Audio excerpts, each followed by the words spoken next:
Only two. కేవలం ఇద్దరు మాత్రమే, Joshua and Caleb. యోషువ మరియు కాలేబులు. They were focused on the promise వాగ్దానం పైన వాళ్ళు దృష్టి సారించారు, which God was to fulfill in that time. దేవుడు వారి యొక్క కాలములో దాన్ని నెరవేర్పు చేస్తున్నాడు. What is the promise for this age? ఈ కాలమునకు దేవుడిచ్చిన వాగ్దానం ఏమిటి?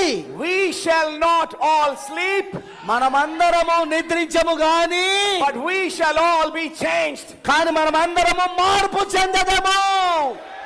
I go మరి వెళ్ళిపోదము, to prepare a place for you, నేను వెళ్తున్నాను మీ కొరకు ఒక స్థలమును సిద్ధపరచడానికి.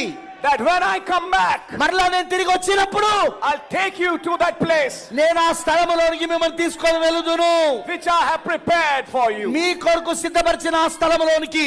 And Joshua and Caleb of this day మరి ఈ దినము యొక్క యోషువ కాలేబులు will be focused on that promise. వారు ఆ వాగ్దానం పైన దృష్టి సారిస్తారు. Can you say amen? దాని మీరు ఆమేన్ చెప్పగలరా? Many things were happening in the camp.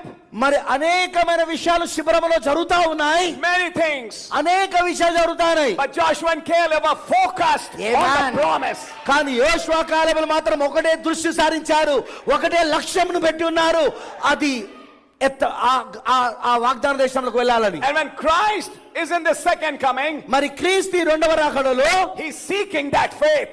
ఆయన ఆ విశ్వాసాన్ని వెతుకుతున్నాడు. Brother or sister, సోదరి సోదరుడా, and he'll take them in the rapture. మరి ఆ సోదరి సోదరుని ఆయన ఎత్తబడిలోనికి So తీసుకెళ్తాడు. blessed be the name of the Lord. ప్రభు ఒక నామమునికే స్తుతి కలుగును గాక. Are you happy? మీరు సంతోషంగా ఉన్నారా?